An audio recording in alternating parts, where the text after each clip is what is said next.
नमस्कार, ANB news देख रहे हैं आप और मैं हूं आपके साथ सलोनी मलिक। स्वर्णिम मध्य प्रदेश छत्तीसगढ़ में आपका स्वागत है। खबरों की शुरुआत करेंगे। मध्य प्रदेश में विधानसभा की 28 सीटों के लिए उपचुनाव हुआ। इस चुनाव में 355 उम्मीदवारों की किस्मत का फैसला 10 नवंबर को होना है। कोरोना महामारी के रोकथाम के दिशा निर्देश के साथ मतदान मंगलवार सुबह 7 बजे से शाम 6 बजे तक रहा।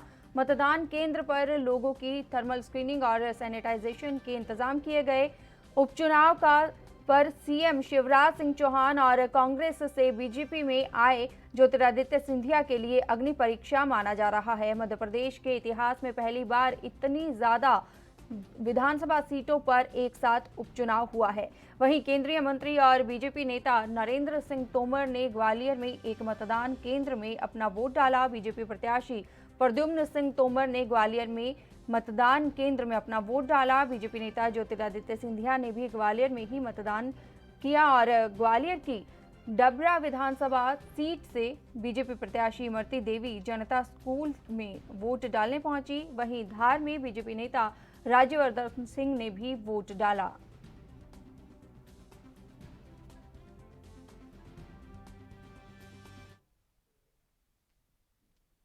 मध्य प्रदेश के मुरैना जिले की 5 विधानसभा सीटों पर उपचुनाव के लिए मतदान हुआ। 5 सीटों में सार्वजनिक हिंसा और मारपीट की खबरें सुमवाली विधानसभा क्षेत्र से आई। यहां पर कैबिनेट मंत्री एदल सिंह कंशाना और कांग्रेस से अजब सिंह कुशवाहा आमने सामने हैं और सुमावली विधानसभा के जतवार का पूरा में मंगलवार सुबह दोनों प्रत्याशियों के समर्थक एकत्रित हो गए और फर्जी मतदान कराने को लेकर एक दूसरे में विवाद हो गया और अवैध बंदूकों से फायरिंग हो गई। फायरिंग में एक राम वकील नाम का युवक घायल हो गया, उसे अस्पताल में भर्ती कराया गया। फायरिंग की सूचना के बाद भारी संख्या में पुलिस बल मौके पर पहुंचा। गौरतलब है कि चुनाव आयोग ने सोमवार को ही मध्य प्रदेश में उपचुनाव कराने के लिए करीब 33,000 सुरक्षा कर्मियों की तैनाती की बात कही थी। सुरक्षा बलों की तैनाती के बावजूद फायरिंग की घटना से प्रशासनिक व्यवस्थाओं पर प्रश्न चिन्ह लग गया है। आज 3 नवंबर को विधानसभा उपचुनाव 5 विधानसभाओं के उपचुनाव के लिए मतदान था, जिसमें मोस्टली सभी जगहों पर शांतिपूर्ण रहा है। कुछ मतदान केंद्रों पे skirmish की या संघर्ष की स्थिति उत्पन्न हुई है, जिसमें सूचना मिलने पर तुरंत पुलिस पार्टी को भेजा गया, स्थिति को कंट्रोल में लाया गया। अभी तक मतदान सभी जगह सामान्य रूप से चल रहा है। जो भी घटनाएं घटित हुई हैं, जो भी आपस में संघर्ष हुए हैं, वो मतदान केंद्र से दूर हुए हैं, तो मतदान प्रभावित नहीं हुआ है। अभी तक मतदान नॉर्मल सुचारू रूप से जारी है। सर, कई जगह गोलियां चलने की घटनाएं सामने आई, कई लोग घायल भी हुए, कितने लोग घायल हुए? अभी तक गोलियां चलने की घटनाएं कई जगह सूचनाएं मिली हैं, उनकी तस्दीक की जा रही है सब जगहों पे। एक जगह सुबह पाठक कपुरा की घटना थी, जिसमें आपस में संघर्ष हुआ था। अभी मेडिकल रिपोर्ट में गोली से चोट आना नहीं लिखा गया है, जो है उसके हिसाब से आगे मेडिकल रिपोर्ट में जो फर्दर आएगा क्वेरी में, उसके हिसाब से कार्रवाई की जाएगी। सर, कई वीडियो सामने आ रहे हैं जिसमें गोली चला। मध्य प्रदेश के भिंड जिले की गोहद विधानसभा चुनाव के लिए मतदान हुआ। इस दौरान हंगामे की आशंका के मद्देनजर पुलिस ने यहां के 3 प्रत्याशियों को नजरबंद कर दिया था। पुलिस ने गोहद विधानसभा सीट से बीजेपी प्रत्याशी रणवीर जाटव, कांग्रेस प्रत्याशी मेवाराम जाटव, बहुजन समाज प्रत्याशी यशवंत पटवारी को गोहद के लोक निर्माण विभाग के सर्किट हाउस में नजरबंद किया था। हंगामे की आशंका को देखते हुए गोहद पुलिस की ओर से यह कदम उठाया गया। इसी तरह मेहगांव विधानसभा क्षेत्र से कांग्रेस प्रत्याशी हेमंत कटारे के भाई योगेश कटारे को गोमरी थाने में बैठाकर रखा गया।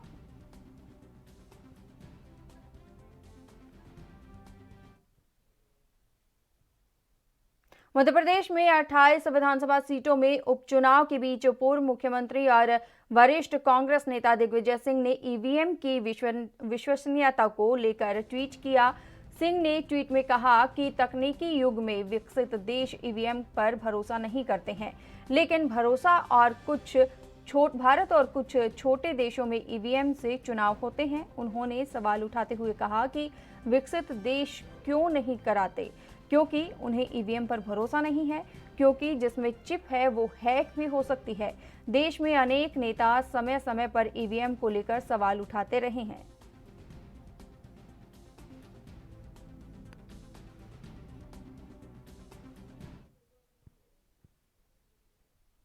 वहीं कांग्रेस पार्टी के वरिष्ठ नेता और पूर्व मुख्यमंत्री दिग्विजय सिंह ने ईवीएम के हैक होने की आशंका जताई। इसको लेकर सीएम शिवराज सिंह चौहान ने दिग्विजय सिंह पर हमला बोलते हुए क्या कुछ कहा, सुनाते हैं आपको।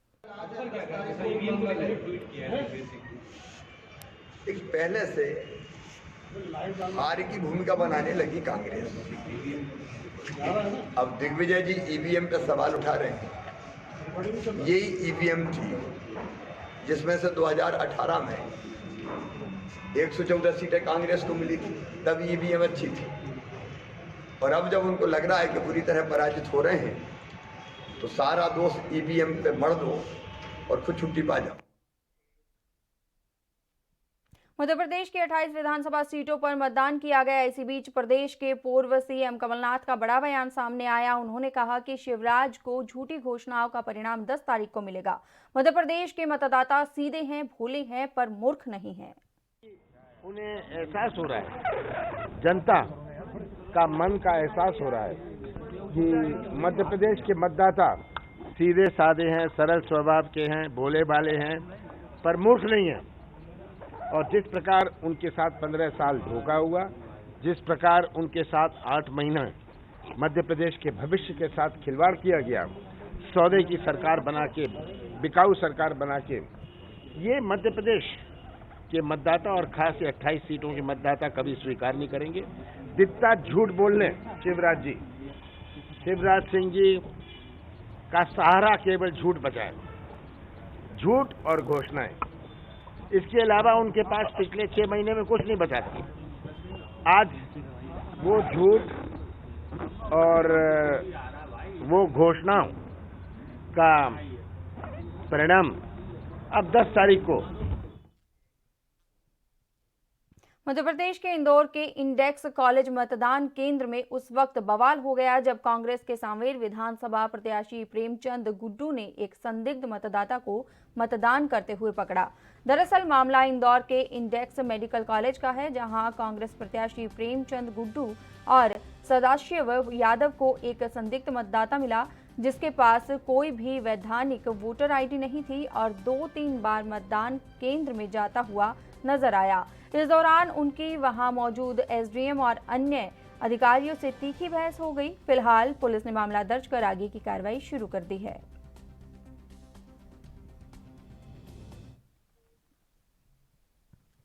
मध्य प्रदेश की पोहरी विधानसभा में आने वाले ग्राम बुढ़दा में ग्रामीणों ने मतदान का बहिष्कार किया। प्रशासन के लाखों समझाने के बाद भी ग्राम बुढ़दा में ग्रामीणों ने मतदान नहीं किया। ग्रामीणों का आरोप है कि उस समय सर्वे में संपूर्ण बुढ़दा गांव को डूब क्षेत्र में मानते हुए विस्थापन और मुआवजा देने का आश्वासन दिया गया था, लेकिन संपूर्ण गांव में से सिर्फ 56 लोगों को ही विस्थापन किया गया और मुआवजा दिया गया, जबकि 560 ग्रामीणों को कोई मुआवजा नहीं दिया गया, जिस कारण उपचुनाव में ग्रामीणों ने मतदान का बहिष्कार किया।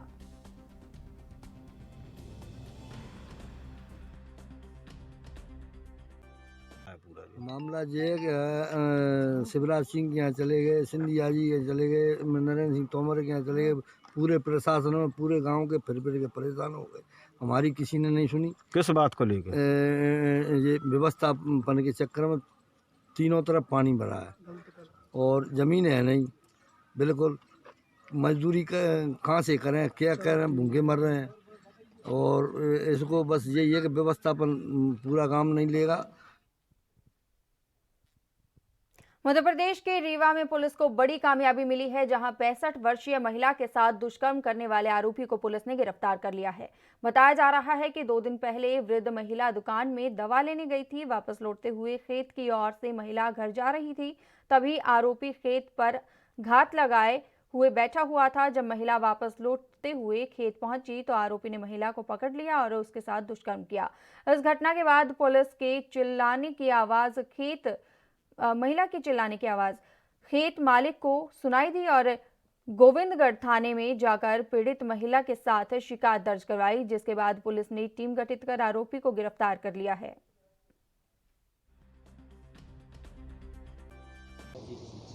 वृद्ध महिला की तबीयत खराब थी, उसके परिजन जो है घर से बाहर थे, तो किसी के साथ न जाके अकेले अपना दवा इलाज कराने के लिए गई तो अरहर के खेत के पास जो है आरोपी जो कि 35 साल का है उसने जो है महिला को पकड़ा और उसके साथ दुष्कर्म किया। इस दौरान जो छत्तीसगढ़ के मुख्यमंत्री भूपेश बघेल अगले 3 दिनों के लिए बिहार दौरे पर रवाना हो गए हैं। कांग्रेस ने मुख्यमंत्री भूपेश को बिहार विधानसभा चुनाव के लिए स्टार प्रचारक बनाया है। पिछले सप्ताह ही मुख्यमंत्री भूपेश बघेल ने बिहार में कई जनसभाओं को संबोधित किया था और मुख्यमंत्री विशेष विमान से पश्चिम बंगाल के बागडोगरा हवाई अड्डे के लिए रवाना हुए। बागडोगरा से मुख्यमंत्री भूपेश बघेल हेलीकॉप्टर से कटिहार जिले के लिए कड़वा पहुंचेंगे। वहां उन्हें एक जनसभा को संबोधित करना है। वहां से पटना लौटकर पार्टी नेताओं से चुनावी रणनीति पर चर्चा करेंगे। अगले 2 दिनों का कार्यक्रम बिहार प्रदेश कांग्रेस कमेटी तय करेगी। उसी के हिसाब से मुख्यमंत्री भूपेश बघेल चुनाव अभियान में शामिल होंगे। आज फिर से बिहार का दौरा, तृतीय चरण के चुनाव में 3 दिवसीय दौरा कार्यक्रम है और अनेक जगह आम सभा का आयोजन है। और बिहार में जिस प्रकार से हवा चल रही है। छत्तीसगढ़ के मुख्यमंत्री भूपेश बघेल ने बिहार विधानसभा चुनाव को लेकर अपनी प्रतिक्रिया दी है। उन्होंने कहा है कि बिहार में जिस प्रकार से हवा चल रही है, निश्चित रूप से महागठबंधन की सरकार बनेगी। एक तरफ महागठबंधन है जिसका नेतृत्व तेजस्वी यादव जी कर रहे हैं और दूसरी तरफ ठगबंधन है जिसमें नीतीश कुमार जी और चिराग पासवान हैं। और बिहार में जिस प्रकार से हवा चल रही है, निश्चित रूप से महागठबंधन की सरकार बनेगी, ऐसा लग रहा है। हमारे यहाँ भी जो उपचुनाव हो रहा है उसमें करीब 40% तक के मतदान हो चुका है शांतिपूर्वक। देखिए, एक तरफ महागठबंधन है जिसका नेतृत्व तेजस्वी यादव जी कर रहे हैं, दूसरी तरफ ठगबंधन है जिसमें नीतीश कुमार जी और चिराग पासवान हैं जो लगातार। छत्तीसगढ़ के बेमेतरा में 11 सूत्रीय लंबित मांगों को लेकर शासकीय कर्मचारी संघ ने सरकार के खिलाफ प्रदर्शन किया। वहीं धरना प्रदर्शन के बाद प्रदर्शनकारियों ने मुख्यमंत्री के नाम कलेक्टर को ज्ञापन सौंपा। धरने में बैठे संघ के अध्यक्ष ने कहा कि हमारी जायज मांगों को पूरा करने के लिए पहले आश्वासन दिया गया था, लेकिन आज तक मांगों को पूरा नहीं किया गया, जिसके कारण आज हमें प्रदर्शन करना पड़ा। इस दौरान प्रदर्शनकारियों ने सरकार को अल्टीमेटम भी दिया है और अल्टीमेटम देते हुए कहा है कि अगर हमारी मांगों को जल्द पूरा नहीं किया गया तो आने वाले समय में उग्र आंदोलन करेंगे।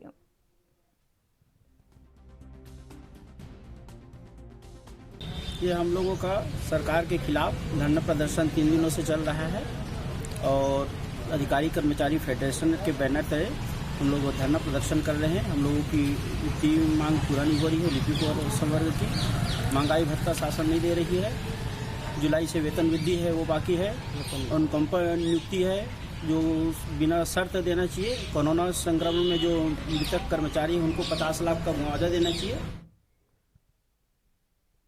यहाँ रुकते हैं एक छोटे से ब्रेक के लिए, जल्द हाजिर होंगे।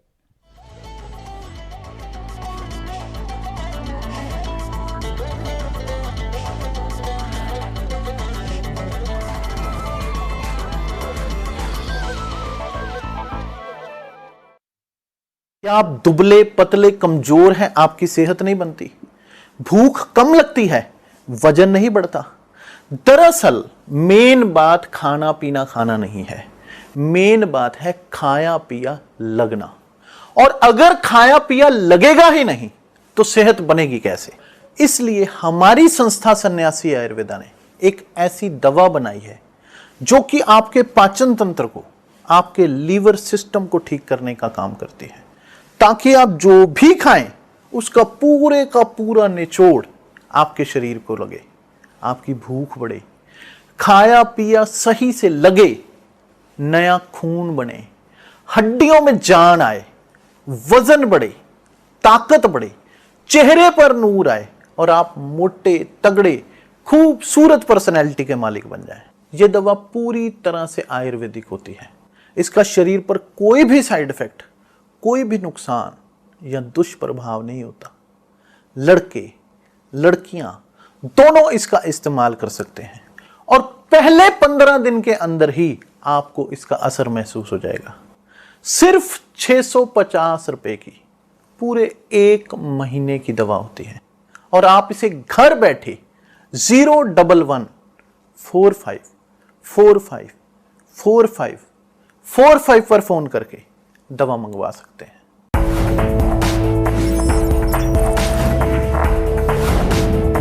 कम ब्रेक और ज्यादा खबरों के साथ देखिए ANP news in channel number पर।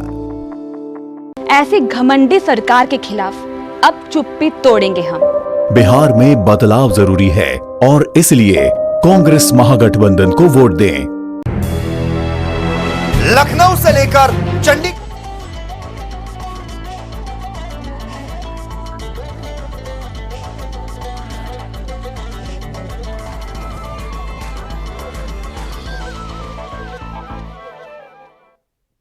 ब्रेक के बाद स्वागत है आपका। कोरोना की दहशत धीरे धीरे खत्म होने के बाद अब करवा चौथ की पूजा से बाजार में तेजी आने की उम्मीद नजर आ रही है। सुहागिनों ने प्रमुख पर्व पर 16 श्रृंगार करके पूजा करने का चलन होने से हर महिला सजना संवरना चाहती है, इसलिए ब्यूटी पार्लर और मेहंदी पार्लर में बुकिंग लगभग पूरी हो चुकी है। कोरोना के चलते कई पर्व इस बार नहीं मनाए गए थे। अब कई महीने बाद महिलाएं अपने पूरे परिवार और पड़ोसी महिलाओं के साथ पर्व को उत्साह से मनाने में तैयारियां शुरू कर रही हैं।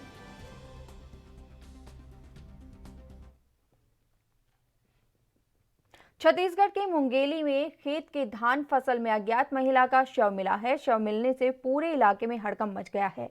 पुलिस के मुताबिक घटना 1 सप्ताह पहले की बताई जा रही है। फिलहाल पुलिस ने शव को कब्जे में लेकर पोस्टमार्टम के लिए भेज दिया है, जिसके बाद पुलिस मामले में डॉग स्क्वाड की मदद ले रही है।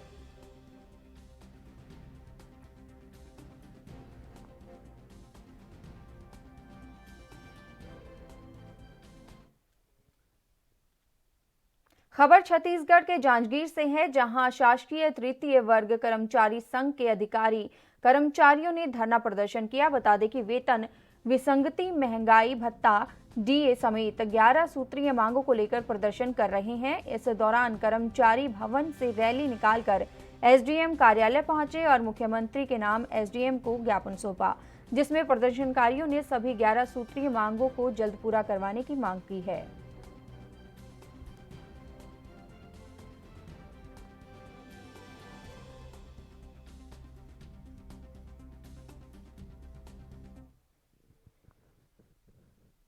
खबर छत्तीसगढ़ के रायपुर से है, जहां 6 नवंबर को नगर निगम की पहली सामान्य सभा होने वाली है, जिसको लेकर बीजेपी के जिलाध्यक्ष चंद सुंदरानी की तरफ से बीजेपी एकात्मक परिसर में पार्षद दल की बैठक हुई, जिसमें नगर निगम सामान्य सभा में महापौर एजाज ढेबर को घेरने और वार्ड स्तर पर पार्षदों को होने वाली समस्याओं को लेकर बैठक में चर्चा हुई। इस दौरान चंद सुंदरानी जिले अध्यक्ष ने कहा कि 9 महीने से पहली बार सामान्य सभा हो रही है और हर 2 महीने में सामान्य सभा होने का प्रबंध है और सभी प्रावधानों को दरकिनार करके महापौर तानाशाही पूर्वक नगर निगम चला रहे हैं। 9 महीने में पहली बार सामान्य सभा हो रही है। हर 2 महीने में सामान्य सभा की बैठक होने का एक प्रावधान है। सारे प्रावधानों को दरकिनार करके महापौर एक प्रकार से तानाशाही पूर्वक नगर निगम चला रहे हैं। विकास के काम पूरी तरह से ठप हो गए। सफाई व्यवस्था पूरे वार्डों में ठप है। दीपावली नज़दीक आ रही है, लाइटिंग की व्यवस्था नहीं है, स्ट्रीट लाइट नहीं जल रहे हैं, आधे से अधिक स्ट्रीट लाइट बंद पड़े हुए हैं और महापौर सिर्फ राजनीति करने में व्यस्त है। बूढ़ा तालाब का मामला है या अन्य सारे मामलों को लेकर भारतीय जनता पार्टी का पार्षद दल आक्रामकता के साथ सारे मुद्दों को उठाएगा और सफाई के मुद्दे पे भी काफी बहस करेगा। सामान्य उत्तर प्रदेश की मथुरा से इस वक्त की बड़ी खबर आ रही है। आपको बता दें कि अब 4 युवकों ने ईदगाह में नमाज हनुमान चालीसा पढ़ी है। इस वक्त की बड़ी खबर, ईदगाह में हनुमान चालीसा पढ़ने का मामला सामने आया है। हालांकि इससे पहले बात की जाए तो मंदिर में नमाज पढ़ी गई थी। पुलिस ने 4 लोगों को शांति भंग करने के आरोप में गिरफ्तार कर लिया है। पकड़े गए चारों युवक गोवर्धन के रहने वाले बताए जा रहे हैं। मथुरा के डीएम सर्वज्ञ राम मिश्रा ने कहा है कि कानून से बड़ा कोई नहीं है। अव्यवस्था फैलाने की कोशिश करने वालों के खिलाफ सख्त कार्रवाई की जाएगी। इस वक्त की बड़ी खबर आपको बता रहे हैं, यूपी के मथुरा में अब ईदगाह में 4 लोगों ने हनुमान चालीसा पढ़ी है। ईदगाह में हनुमान चालीसा पढ़ने का मामला सामने आया है, जिसको लेकर एक्शन लिया गया है। पुलिस ने 4 लोगों को शांति भंग करने के आरोप में गिरफ्तार कर लिया है और इसी कड़ी में पकड़े गए 4 युवक गोवर्धन के रहने वाले बताए जा रहे हैं। आपको बता दें कि मथुरा के डीएम सर्वज्ञ राम मिश्रा ने बयान दिया है। उन्होंने कहा है कि कानून से बड़ा कोई नहीं है और अव्यवस्था फैलाने की कोशिश करने वालों के खिलाफ सख्त कार्रवाई की जाएगी, ये डीएम की ओर से कहा गया है। ज्यादा जानकारी के लिए रिंकू शर्मा संवाददाता हमारे साथ फोन लाइन पर जुड़ गए हैं। रिंकू शर्मा, आपसे जानना चाहेंगे कि अब ईदगाह में हनुमान चालीसा पढ़ने का मामला सामने आया है, हालांकि 4 युवकों को गिरफ्तार भी कर लिया गया है, क्या अपडेट मिल पाई है? जी, मैं आपको बता दूं, मथुरा के गोवर्धन इलाके से बरसाना मार्ग पर ईदगाह मामला है, जहां 4 हिंदू लोगों के द्वारा एक निवास पढ़ने, वो हनुमान चालीसा का पाठ पढ़ने का मामला संज्ञान में आया था, जहां पुलिस ने 4 लोगों को गिरफ्तार करके उनको जेल भेज दिया है और इसके पीछे साजिश करने वालों की जांच की जा रही है। पहली बात की जाए तो रिंकू शर्मा, क्या आप हमारी आवाज सुन पा रहे हैं? जी जी, आपसे जानना चाहेंगे, इससे पहले जो मामला सामने आया था उसमें मंदिर में नमाज पढ़ी गई थी, ऐसे में अब ये जो मामला सामने आया है इसमें ईदगाह में हनुमान चालीसा पढ़ी गई है, ऐसे में जो ये अव्यवस्थाएं हो रही हैं, लोग एक दूसरे पर जिस तरीके से मामले सामने आ रहे हैं, तो प्रशासन की ओर से आगे आने वाले समय में इस तरह का कोई भी वाकया ना हो, इसके लिए क्या बंदोबस्त किए जा रहे हैं? जी, मैं आपको बता दूं, मथुरा के जिला अधिकारी महोदय सर्वा मिश्रा के द्वारा जानकारी दी गई है कि जो भी समुदाय के लोगों में जैसी भावना पैदा करेगा उसके खिलाफ सबसे सख्त कार्रवाई की जाएगी और उन लोगों को बख्शा नहीं जाएगा। अभी एक बरसाने के नंदगांव नंद महल का मामला था, जहां मुसलमान समुदाय के लोगों के द्वारा जो निवास पड़ी गई थी। जी, रिंकू शर्मा, बहुत बहुत धन्यवाद हमारे साथ जुड़ने के लिए और ये तमाम जानकारी देने के लिए।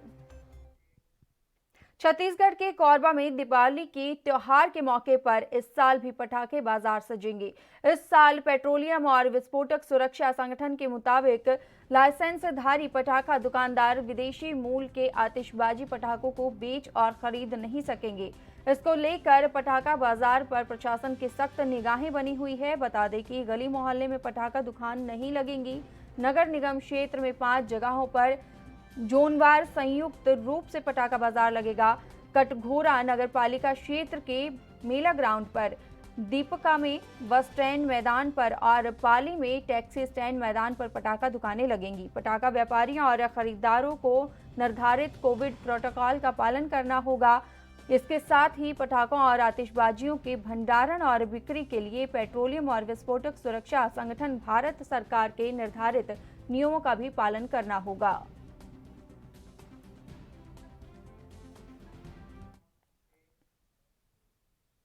आगामी त्योहार को लेकर प्रशासन पूरी तरह से अलर्ट है। बता दें कि दीपावली का पर्व नजदीक आ रहा है, जिसमें आतिशबाजी और पटाखों की बिक्री का व्यवसाय तेजी से हो रहा है।